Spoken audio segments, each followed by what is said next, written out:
المصطفى الأمجد حبيب الله العالمين شفيع المذنبين ورحمة العالمين أبي القاسم المصطفى محمد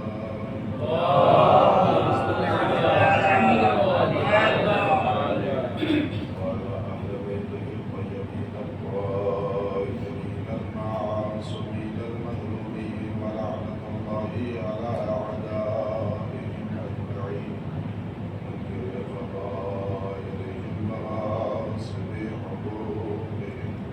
رب اشرح لي صدري ويسر لي أمري واحلل عقدة من لساني يفقهوا قولي أما بعد فقد قال الله سبحانه وتعالى في القرآن الحكيم وهو أصدق الصادقين قوله الحق بسم الله الرحمن الرحيم من يعظم شعائر الله فإنها من تقوى القلوب صلى الله عليه وسلم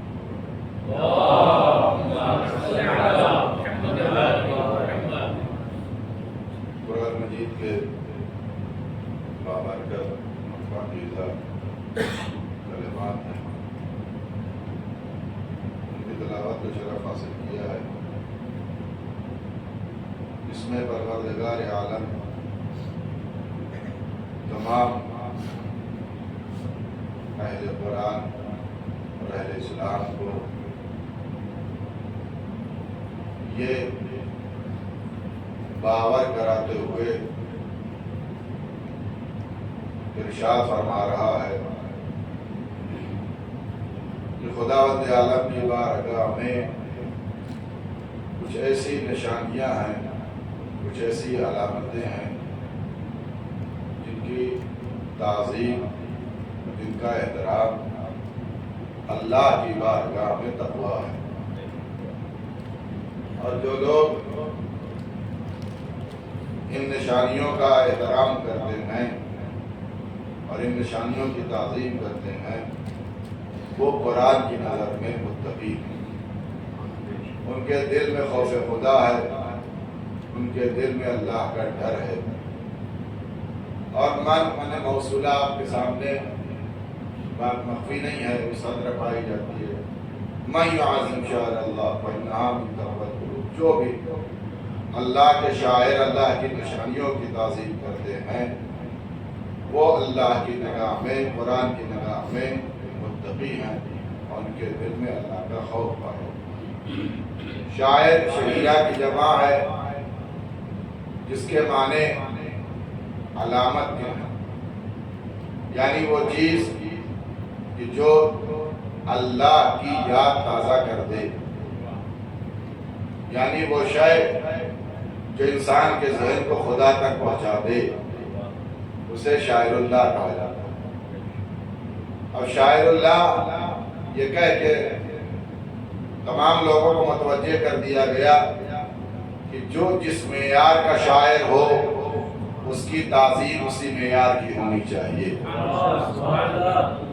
جو جس اعتبار سے اللہ کی نشانی قرار پائے اسی اعتبار سے تعظیم ہونی چاہیے. اور شاید قرآن مجید کی لطافت اور بلاغت اور اس کے پاکیزہ کلمات جو اس آیت میں رکھے گئے وہ بھی اپنی جگہ پر مستقل ہے اور ایما اور اشارہ کر رہے ہیں. من یعظم، عظمت سے تعظیم. آپ جانتے ہیں کہ تعظیم کا مطلب کیا ہے؟ یعنی ایک تعظیم، کسی کی تعظیم ہو. تعظیم تب کہلاتی ہے کہ جس کی تعظیم اور جس کا احترام صرف ظاہری طور پر نہ کیا جائے، جس کا احترام، جس کی تعظیم، جس کی بزرگی اور وقار کا خیال دل سے کیا جائے. یعنی تعظیم اس پر صادق آئے گا جب آپ کسی کا احترام اس عنوان سے کریں کہ آپ بھی اس کا احترام کرتے ہیں، یعنی آپ کا وجود ظاہری بھی اور آپ کا قلب باطنی بھی. تب جا کر کے یہ کلمہ اپنا معنی مکمل کر پائے گا.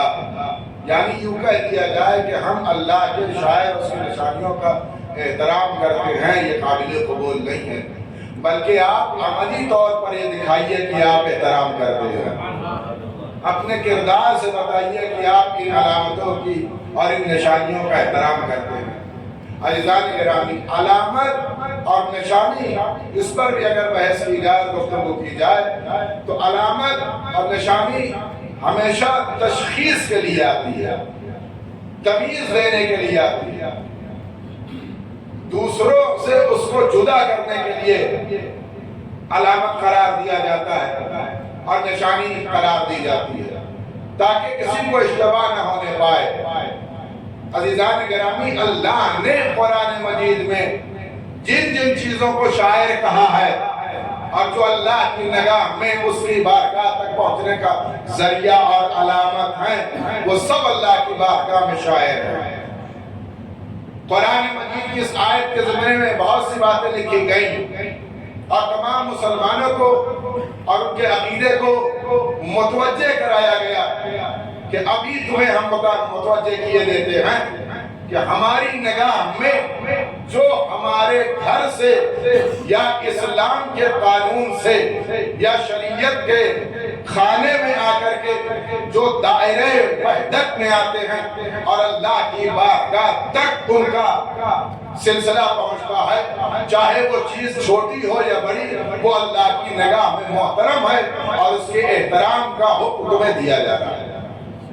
یہی وجہ ہے کہ وہ جانور جو خانہ کعبہ کے لیے مختص کیا جاتا تھا، مخصوص کیا جاتا تھا، اور وہ جانور جو نہر کے لیے عرب لے کر کے آتے جو خانہ کعبہ میں دیتے تھے کہ یہ جانور خانہ کعبہ کی نظر ہے، اس سے قربانی دی جائے گی، اس کی علامت بھی اپنی ایک علامت اور نشانی تھی.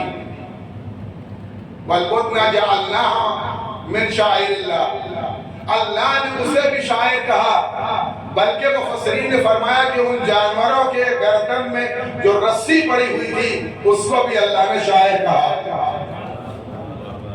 یہ رسی کیوں پڑتی تھی؟ یہ قلادہ کیوں ڈالا جاتا تھا؟ کہ یہ قلادہ اس لیے ڈالا جاتا تھا تاکہ ہر ایک شخص کو یہ یقین ہو جائے اور اسے بتایا جا سکے یہ عام جانور نہیں ہے، یہ خانہ کعبہ سے مخصوص جانور ہے، یہ قربانی کے لیے رکھا گیا ہے.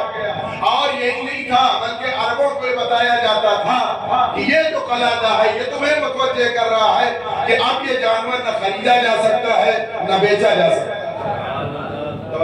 اس کا مطلب یہ ہے کہ اللہ کی بارگاہ سے جو رسی گردن میں ڈالی جاتی ہے کم از کم یقین ہو جاتا ہے نہ یہ بیچی جا سکتی ہے نہ یہ بک سکتی ہے. صلوات پڑھیے محمد والے.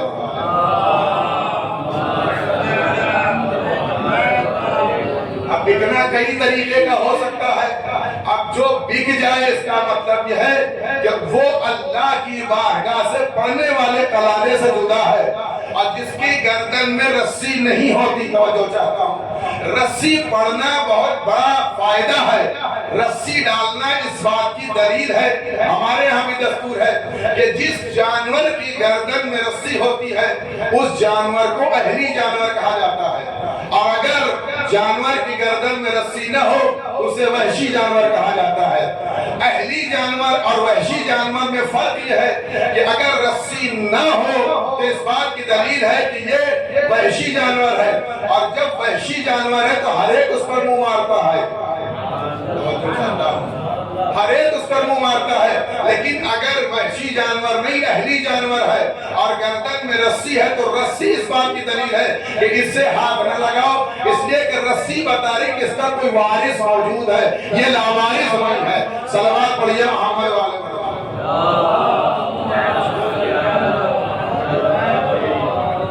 غرض قانون الہی ہے، یہ پروردگار عالم کا قانون قرآن مجید ہے کہ ہر وہ چیز جو اللہ کی بارگاہ سے مخصوص کر دی گئی ہے، جو خانہ خدا سے مخصوص کر دی گئی ہے، وہ اللہ کی بارگاہ میں شاعر اللہ ہے، اور اسے احترام کیا جائے، اسے تعظیم کی جائے، اسے کسی اعتبار سے نقصان نہ پہنچایا جائے، نہ اسے بیچا جا سکتا ہے، نہ اسے خریدا جا سکتا ہے۔ حتیٰ کہ گردن میں پڑنے والی رسی بھی مفسرین نے کہا کہ شاعر اللہ ہے۔ دوسرا، امیر المومنین علیہ السلام موجود ہیں اور دوسری خلافت کا دور ہے۔ کسی نے صاحب سے آ کے کہا کہ خانہ کعبہ کے جو زیورات ہیں ان کا کوئی فائدہ نہیں ہے، ان کو بیچ دیجئے اور فقراء اور مساکین کو کھانا کھلا دیجئے، ان کے لیے استعمال کیجئے، انہیں دے دیجئے تقسیم۔ اسے کیا فائدہ؟ خانہ کعبہ کو زینت کی ضرورت کیا ہے؟ خانہ کعبہ کو زیور کی ضرورت کیا ہے؟ عزیزان گرامی، پیغمبر اسلام کے زمانے سے یہ زیورات تھے، بلکہ عزیزان گرامی پیغمبر کے موجودگی میں زیور خانہ کعبہ کو ہبہ کیا گیا تھا، اور پیغمبر کی زندگی میں زیورات خانہ کعبہ سے مخصوص تھے۔ جب یہ خلافت دوسری خلافت آئی تو انہیں صاحب بھی سمجھ میں آ گیا کہ ہاں اس کا کوئی فائدہ تو ہے نہیں۔ ان کو بھی سمجھ میں آ گیا کہ ظاہر زیورات کا خانہ کعبہ کو زیور سے کیا مطلب، لہذا انہیں بیچو، ابیز کر کے ملت کے لیے خرچ کر دو، فقراء مساکین میں بانٹ دو۔ جب یہ قضیہ امیر مومنین تک پہنچا تو امیر مومنین آئے، امیر نے فرمایا کہ خبردار، خانہ کعبہ کے زیورات جیسے تھے ویسے ہی رہیں گے۔ عزیزان گرامی، یہ وہی بولتا ہے جو وارث کعبہ ہوتا ہے۔ پیغمبر اسلام کا حوالہ دیتے ہوئے امیر مومنین نے نہج البلاغہ میں فکر ہے، امام نے فرمایا کہ ہرگز نہیں، ان اموال کو، ان زیورات کو کوئی چھو نہیں دے سکتا، انہیں بیچا نہیں جائے گا۔ کیوں؟ کہ اس لیے کہ پیغمبر تم سے زیادہ فقراء اور مساکین کا درد اپنے دل میں رکھتے تھے، تم سے زیادہ پیغمبر خیال کرتے تھے کہ ان مساکین کو کیسے ان تک آسودے پہنچائے جائے، ان کی غذاؤں کا خیال کیا جائے۔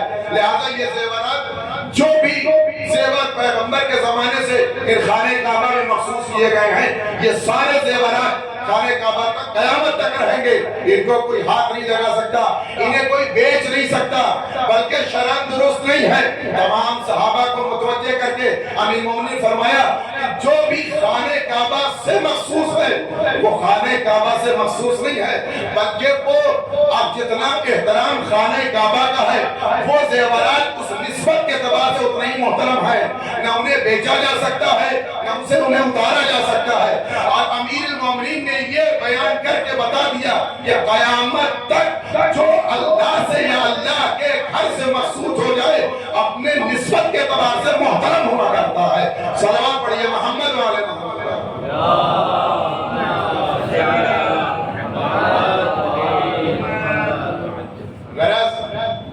پیغمبر اسلام کے زمانے سے جو زیورات تھے، ہرنوں کے سینگیں رنگی ہوئی تھی، سونے کے سینگیں جو خانہ کعبہ کے اندر موجود تھیں، ان کو اتار کے بیچا جا رہا تھا۔ امیر مومنین نے منع کر دیا، انہیں نہیں بیچا۔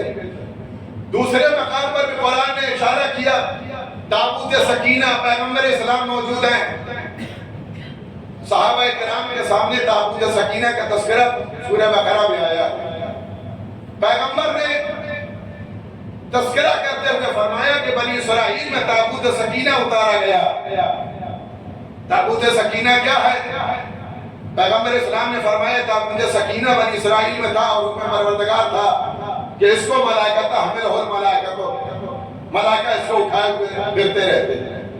غرض پیغمبر اسلام نے اس کی تعریف اور اس کی وضاحت میں فرمایا کہ تابوت سکینہ وہ ہے کہ جس میں انبیاء علیہ السلام کے تبرکات رکھے، اور بنی اسرائیل کو یہ حکم ہے اللہ کی طرف سے کہ ہرگز اس تابوت کو یوں ہی ترک نہیں کر دینا، نہ اس کے آگے جانا نہ اس کے پیچھے رہ جانا، ہمیشہ اس تابوت کے ساتھ ساتھ رہنا۔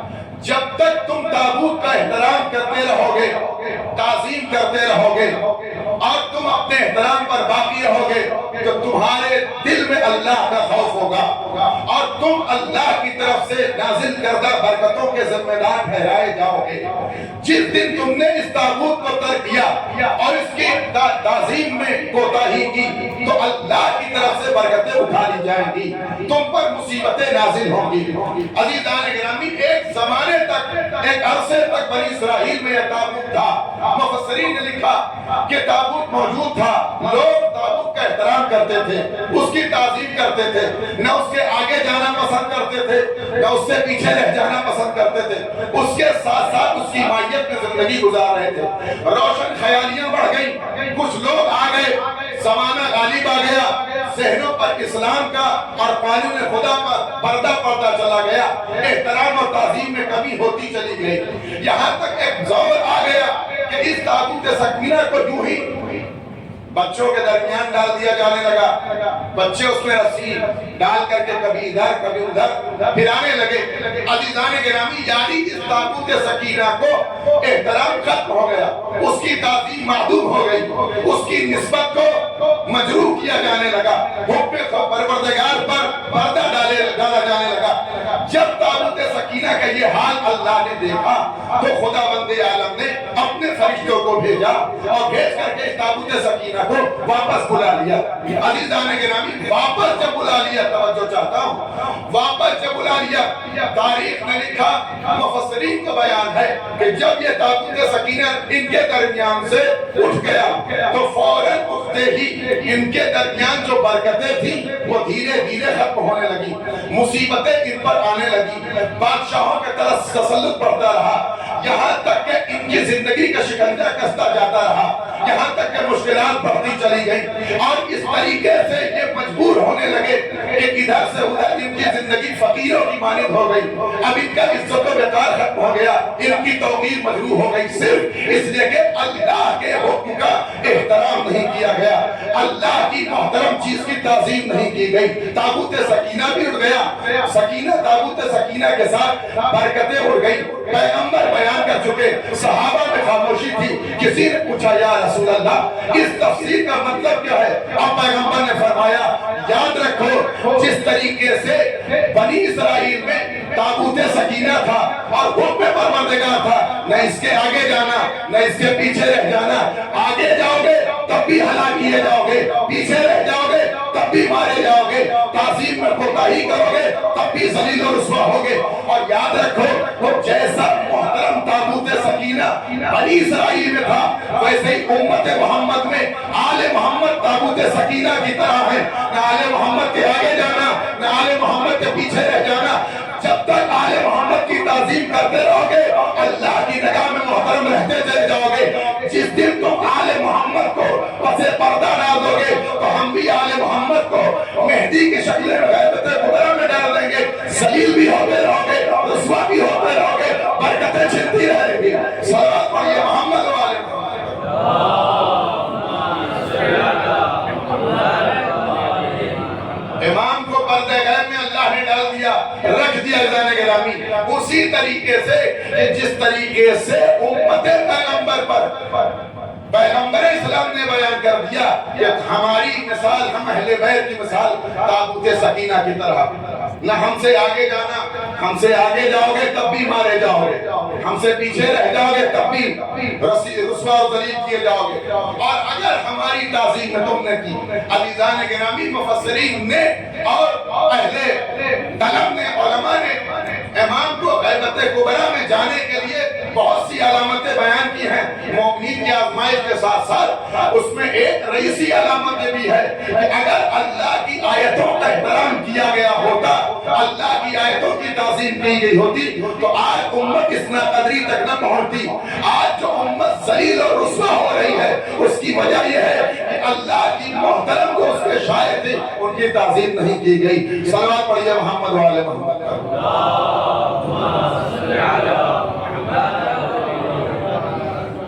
قرآن میں دوسری مقام پر جو اس کے شاعر ہیں اس کا تذکرہ کرتے ہوئے فرمایا. دوسرا مقام کہاں ہے؟ پیغمبر اسلام اللہ کی سب سے بزرگ نشانی کا نام ہے. سب سے محترم اسلام کی سب سے رئیسی ذات، سب سے بزرگ ہستی پیغمبر اسلام کی ذات ہے.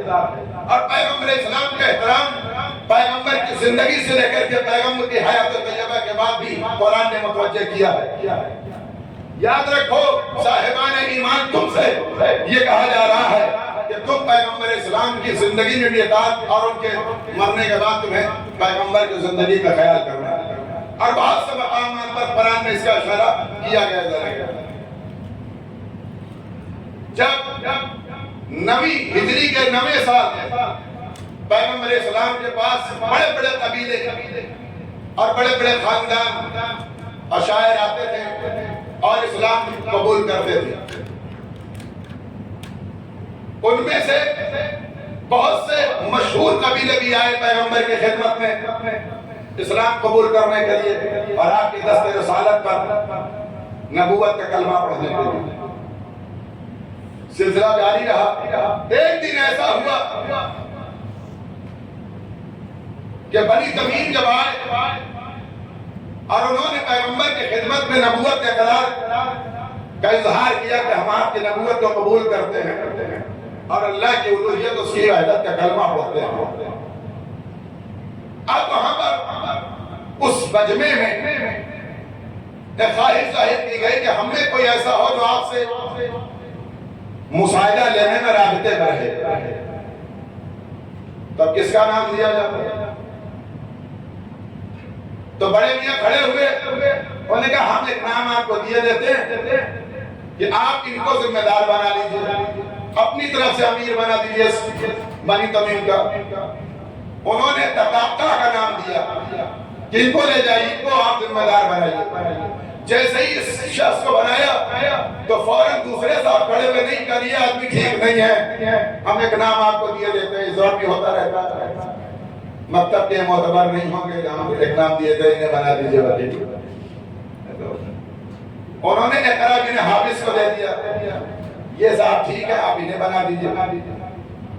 تو خلیفہ اول نے خلیفہ دوم سے کہا کہ تم ہماری توہین کرتے ہو، تمہیں شرم نہیں آتی ہماری بات کو نیچا کرنا دکھا رہے ہو. جب ہم نے نام دے دیا تو تمہیں نام دینے کی ضرورت کیا تھی؟ کہنے ہمارا بھی چل چاہتا تھا، ہم نے بھی نام دے دیا. کہ ضروری ہے کہ آپ ہی نام دیں اور آپ ہی کا نام قبول ہو. لہذا ہم نے اسی بزم رسالت میں توجہ چاہتا اسی بزم رسالت میں دونوں میں بات بڑھتی چلی گئی. اور ابھی تازہ مسلمان ابھی تھوڑا سا اخلاق سیکھنے کے بعد بھی دائرہ اخلاق سے دونوں باہر چلے گئے. اور جیسے ہی دائرہ اخلاق سے دونوں باہر چلے گئے دستے کے ربا ہونے تک بات آ گئی اور اتنی بات بڑھ گئی کہ پیغمبر کی بات میں چیخیں نکلنے لگی. یعنی اب گاؤں جیسی گفتگو شروع ہو گئی، تو میں ہونے لگی. دونوں خلیفہ میں تکرار شروع ہو گئی. فوراً اللہ نے جبرائیل کو بھیجا، بس میں رسالت کا قانون آ گیا. یا ایھا الذین آمنوا لا ترفعوا اصواتکم فوق صوت النبی. اللہ کی بارگاہ کا قانون یہ ہے کہ نبی کی بارگاہ میں آواز بلند نہ کرو. یعنی اللہ نے ٹوک کر کے بتایا کہ یاد رکھو جب نبی کی بارگاہ کا قانون یہ ہے کہ نبی کی بارگاہ زبان کے بدتمیزوں کو برداشت نہیں کرتی. یعنی قانون اسلام یہ ہے کہ جب اللہ کا قانون یہ ہے کہ پیغمبر کی زندگی میں زبان کا بدتمیز نہیں برداشت کیا جائے گا تو پیغمبر کے گھر پر کردار کے بدتمیز کیسے برداشت کیا جائے گا. صلوات پڑھیے محمد والے محمد.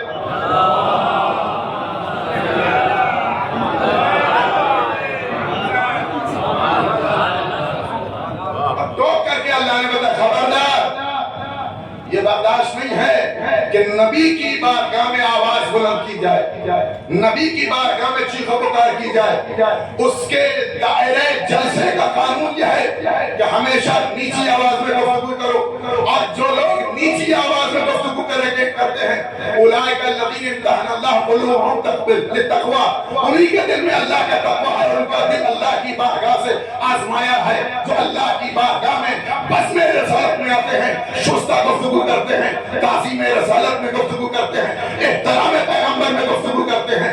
تو امت مسلمان کو ہم نے 3 باتیں آپ کی خدمت میں رکھ دی کہ مسلمانوں تمہیں پتہ ہونا چاہیے کہ اللہ کے شاعر میں وہ بھی محترم ہے جو مخصوص ہو جائے جانور کے اعتبار سے، وہ بھی محترم ہے جو گردن میں قلادے کے اعتبار سے مخصوص نسبت پا جائے، وہ بھی محترم ہے جو خانے کعبہ کے زیورات کے اعتبار سے نسبت پا جائے، وہ بھی محترم ہے جس کو قرآن میں تابوت سکینہ کہا کر کے بنی اسرائیل میں نشانی بنا کے اتارا جائے۔ یہ سارے نشانات ایک طرف ہیں، یہ آیت ہے، لیکن آل محمد آیت اللہ الکبریٰ ہے، آل محمد آیت اللہ الکبریٰ ہے، جس میں صدیقۃ الکبریٰ کی ذات تمام آیتوں میں عظیم آیت ہے، امت الہی ہے، اللہ کی بارگاہ کی منتخب خاتون ہے، سیدوں کو نساء العالمین ہے، ان کا احترام ویسا ہی ہے جیسے بزم پیغمبر میں رسالت کا احترام تھا، اس لیے کہ پیغمبر کی بارگاہ میں خلیفہ کوئی بدتمیزی کو ٹو کر کے قرآن نے بتایا کہ ان کے سامنے بد احترامی نہ کرنا، اگر بد احترامی کرو گے انتہبط اعمالکم انتم لا تشعرون، تمہارے اعمال کو حق کر دیں گے اور تمہارا شعور بھی وہاں تک نہیں پہنچ پائے گا۔ یعنی اللہ نے صرف دھمکی نہیں دی ہے، قانون اور سزا بھی سنا دیا ہے کہ اگر پیغمبر کی توہین کی جائے گی تو تم دھوکے بھی جاؤ گے، اعمال سے بھی ہاتھ دھو لو گے، اور پیغمبر کی نسبت کے اعتبار سے جناب سیدہ قلب رسالت کا حصہ ہے، جتنا احترام رسول کا تھا اتنا ہی احترام فاطمہ الزہرا کا ہے۔ عزیزان گرامی، اگر پیغمبر کی بارگاہ کا بدتمیز اپنے اعمال سے ہاتھ دھوئے گا تو بارگاہ سیدہ کونین کی بارگاہ کا بدتمیز بھی اپنے اعمال سے ہاتھ دھوئے گا۔ اور شاید یہی وجہ تھی کہ پیغمبر کی بارگاہ میں دھمکی تھی اور سیدہ نے سلام کا جواب نہ دے کر کے اس پر مہر لگا دی، وہاں دھمکی دی تھی، قانون جاری کیا جائے۔ محمد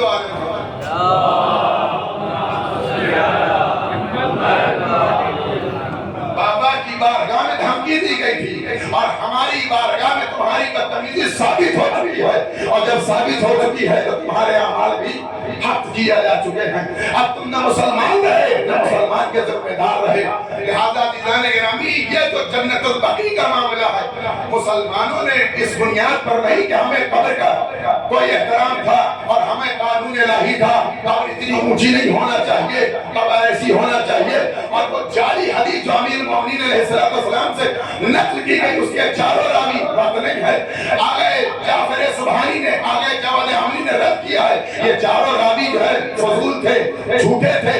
حتیٰ کہ حجر عسقلانی نے لکھا اس میں جو 2 نام آئے ہیں سفیان ثوری، یہ دونوں ایسے تھے جو روایت کو بیان کرنے میں دھوکہ کھاتے تھے۔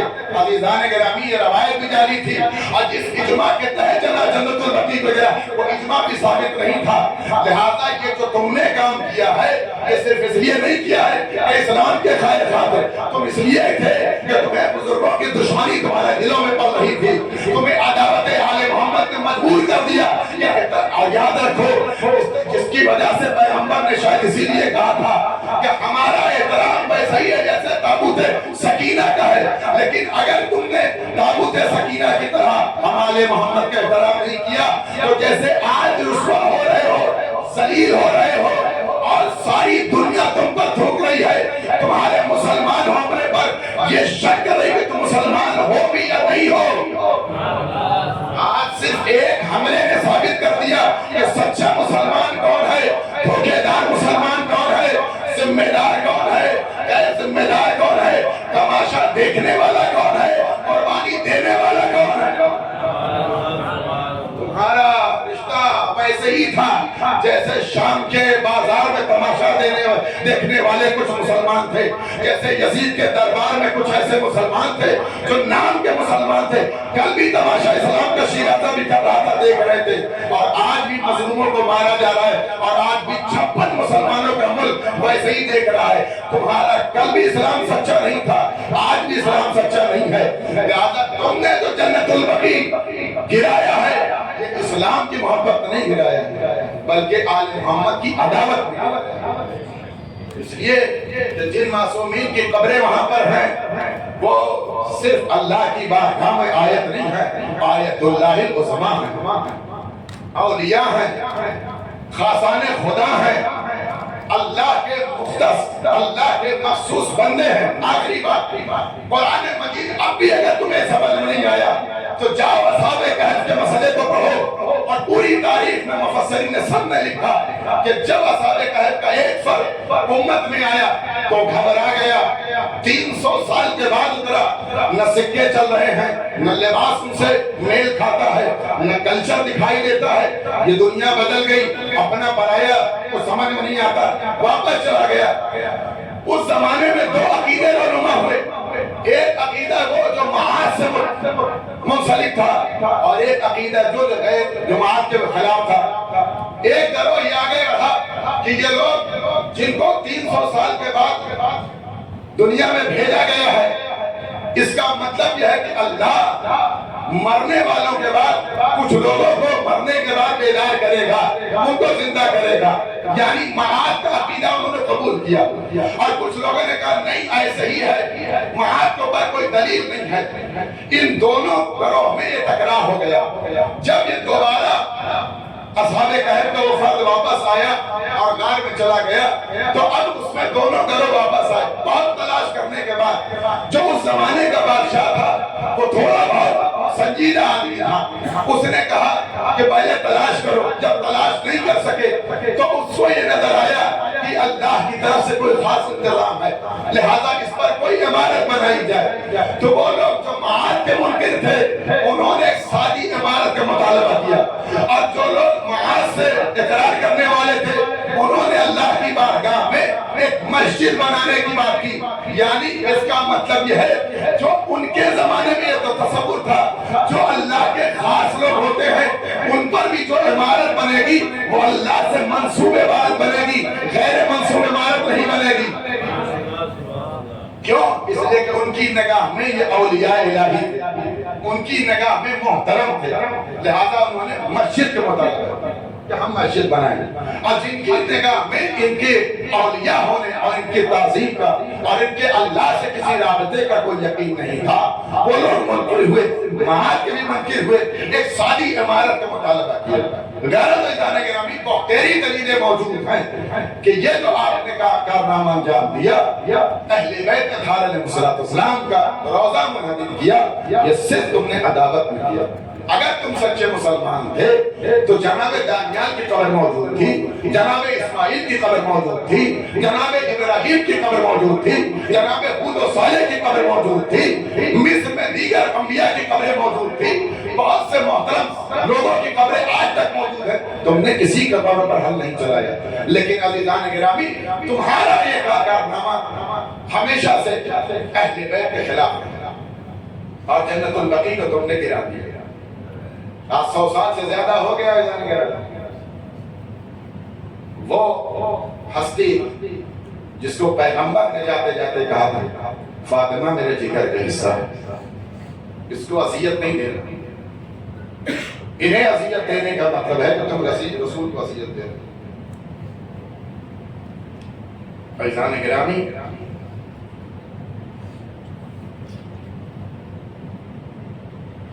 جناب سیدہ کا مرثیہ صرف ان کی زندگی تک نہیں تھا، صبت علیہ مصائب اللہ ونہا،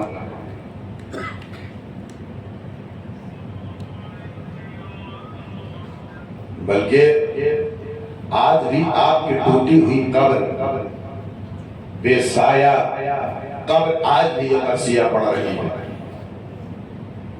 اور ایک فقرہ اس موقع پر اکثر کہا کرتا کہ ہمارا زمان ایک امام مظلوم امام جب ہر معصوم کی قبر پر جاتا ہوگا تو دل کو ٹھنڈک محسوس ہوتی ہوگی۔ نجف میں آئے، بابا علی کا روضہ دیکھا، خوش ہو گئے۔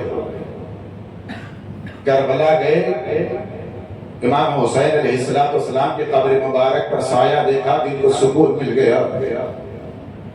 غریب دوست کی قبر مشہد میں دیکھی، دل کو قرار آ گیا۔ پیغمبر اسلام کے قبر مطہر کو دیکھا، سکون مل گیا۔ لیکن جب آپ جنت البقیع جاتے ہوں گے، اپنی جدہ کی ٹوٹی ہوئی قبر پر نظر جاتی ہوگی، اپنے اجداد کی، اپنے آباء و اجداد کی قبروں کو بے سایہ دیکھتے ہوں گے، یقیناً امام کا دل مجروح ہو جاتا ہوگا۔ اے کاش وہ موقع فراہم ہوتا کہ ان قبروں پر سایہ نصیب ہوتا، ان قبروں پر روزہ بن جاتا، ان قبروں کو دھوپ کی اس شدت سے محفوظ کیا جا سکتا، ان ٹوٹی قبروں کو منظم کیا جاتا۔ لیکن عزیزان گرامی، جناب سیدہ کی مظلومیت ختم نہیں ہوئی۔ عزیزوں، کتنی مظلومہ بی بی ہے کہ زمانے نے دنیا میں ستایا، اور آج بھی آپ پر ظلم کا پہاڑ توڑا جا رہا ہے۔ یہ کیا کم ہے کہ امیر المومنین علیہ السلام کی موجودگی میں جب پیغمبر اسلام نے پوچھا، یا علی، ایک انسان پر سب سے بڑی مصیبت کیا ہو سکتی ہے؟ سب سے سنگین وقت اس پر کیا ہے؟ عزیزوں، کہا گیا سب سے عظیم مصیبت یہ ہے کہ شوہر موجود ہو، اس کی موجودگی پر اس کی زوجہ پر کی توہین کی جائے، اس کی زوجہ پر کوئی ہاتھ اٹھائے۔ عزیزان گرامی، جیسے ہی یہ خبر امیر المومنین کو ملی، یا علی، آپ کے ساتھ یہ منظر پیش آئے گا، آپ کی آنکھوں کے سامنے جناب سیدہ پر کوڑے لگائے جائیں گے، تماچا لگا دیا جائے گا۔ عزیزوں، روایت کے فکرے کہ مولا گھبرا کر کے زمین سے کھڑے ہو گئے، یا رسول اللہ کے علی صبر کر پائیں گے؟ اللہ اکبر، یا رسول اللہ کے علی سے صبر ہو پائے گا؟ پیغمبر اسلام نے صبر کی تلقین کر دی۔ عزیزان گرامی، آپ محسوس کر سکتے ہیں کہ پیغمبر اکرم کے وصال کے کتنے دن گزرے تھے۔ وصال پیغمبر کے چند دن گزرے۔ دنیا کا دستور یہ تھا کہ جب کسی کے گھر میں انتقال ہوتا تھا تو لوگ احترام اور تعظیم میں آ کر کے تعزیت پیش کرتے تھے۔ اتنے بڑے رسول کا انتقال ہو گیا، کائنات کا پیغمبر دنیا سے رخصت ہو گیا، کائنات کے پیغمبر کی بیٹی ایک حجرے میں بیٹھی ہوئی اپنے بابا کی امت کے امت کی منتظر رہی۔ کوئی تو آتا مجھے تسلیت دیتا، کوئی آتا تشفی دیتا، کوئی آتا تعزیت پیش کرتا، کوئی نہیں آیا۔ عزیزان گرامی، جب اس گھر سے دھواں اٹھا تو کچھ لوگ آئے، دروازے پر آئے اور آگے پوچھا کیا ہو گیا، آخر کیا وجہ ہو گئی کہ ابھی اتنی جلدی تندور روشن کر دیا گیا؟ لیکن جب گھر کے قریب آئے تو تندور نہیں، اپنی آنکھوں سے دیکھا کہ جس دروازے پر رسول سلام کرتے تھے اس میں آگ لگا دی گئی ہے۔ اللہ اکبر، کتنے عزیزوں، کتنے امید سے جناب سیدہ نے کہا، کیا تم اس گھر میں آگ لگا دو گے اس میں رسول کے چھوٹے چھوٹے بچے رہتے ہیں؟ اللہ اکبر، کیا تم اس گھر میں آگ لگانے آئے ہو جس میں رسول کے چھوٹے چھوٹے بچے رہتے ہیں؟ جواب دیا، ہمیں اس سے کوئی سروکار نہیں، اگر علی گھر سے باہر نہ آئے تو گھر میں آگ لگا دیں گے۔ آگ لگا دی گئی۔ عزیزوں، صرف آگ لگائی دی گئی نہیں بلکہ جلتا ہوا دروازہ بنت رسول کو گرا دیا گیا۔ عزیزان گرامی، آپ سنتے رہتے ہیں، در و دیوار کے درمیان رسول کی بیٹی پیس دی گئی، آواز دی، اسما مجھے سہارا دو، میرا محسن شہید ہو گیا۔ اللہ اکبر، جناب اسما نے بیوی کو سہارا دیا، لوگ دروازے سے گھر میں داخل ہو گئے۔ عزیزان گرامی، جناب سیدہ کا پہلو شکستہ ہو گیا، جناب سیدہ اس عالم میں دنیا سے رخصت ہو گئی۔ مولا نے ایک مرتبہ غسل و کفن دیا، غسل و کفن دیتے دیتے عزیزوں، صبر کرنے والا میرا امیر امام چیخ مار کر روتا ہے۔ زینبہ نے پوچھا، مولا آپ کو کبھی ایسا روتا ہوا نہیں دیکھا؟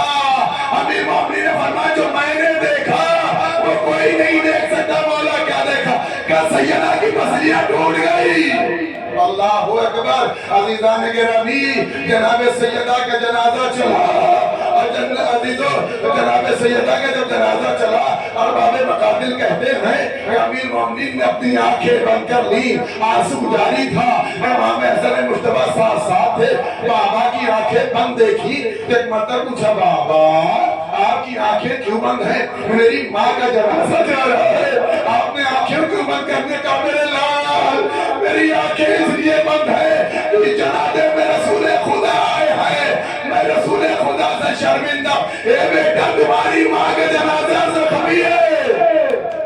اے میرے لال تمہاری ماں کا جنازہ زخمی ہے، عزیز و عالم غربت میں سیدہ کو دفن کر دیا گیا۔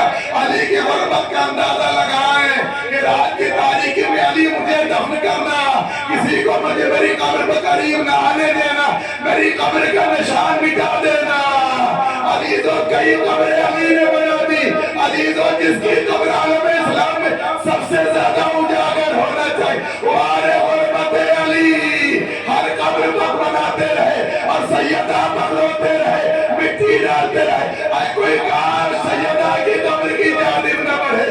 لیکن عزیزو جب صبح ہو گئی اور سب کو معلوم ہوا کہ بنت پیغمبر دنیا سے رخصت ہو گئی تو عمار یاسر مسجد نبوی کی جانب سے آ رہے تھے، خلیفہ سے ملاقات ہوئی، کہا ہم نے سنا ہے کہ جناب سیدہ کا انتقال ہو گیا، کہاں انتقال بھی ہو گیا اور رات کے سناٹے میں بی بی کو دفن کر دیا گیا۔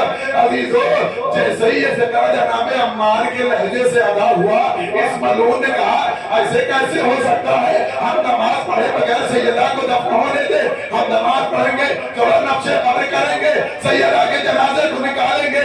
عزیزو یہ جملہ سننا تھا، تاریخ نے لکھا کہ عمار اتنی تیز دوڑے امیر المومنین کی طرف، دونوں نالے پیر سے نکل گئی، زمین پر گرنے لگے، لڑکھڑاتے قدموں سے علی کے پاس مولا غضب ہو گیا، اے میرے مولا غضب ہو گیا۔ عمار کیا ہو گیا کہ لوگ جناب سیدہ کی قبر کی جانب جا رہے ہیں۔ عزیزو اسی مقام کے لیے پیغمبر نے فرمایا تھا علی کے غضب سے بچنا، جب علی برہنہ شمشیر لے کے مٹی کے گھوڑے پر سوار ہو تو علی کے قریب نہ جانا۔ عزیزو وہ میں خیبر و خندق کا فاتح جس کے غضب کو اس عالم میں کسی نے نہیں دیکھا، علی گھبرا کے اٹھے، تلوار کو بے نیام کیا، سرخ عمامہ پہنا، قبر سیدہ کے پاس آئے، تم میں مجال رہے، ارے میری زوجہ کو سیدۃ النساء العالمین کی قبر کو منعدم کرو، اگر کسی نے آنکھ اٹھائی تو ہم مدینہ کو خون میں رنگین کر دیں گے اور اس ملعون کو زمین میں پٹک دیا، ہم تجھے دنیا سے رخصت کر دیں گے۔ عزیزان گرامی میں کہوں گا مولا آپ نے اپنی زندگی میں قبر سیدہ بچا لیا، اے کاش آپ ہوتے آل سعود جب اس قبر کو منعدم کر رہا تھا، بی بی کی قبر پہ توہین ہو رہی تھی اور قبر کا سایہ چھنا۔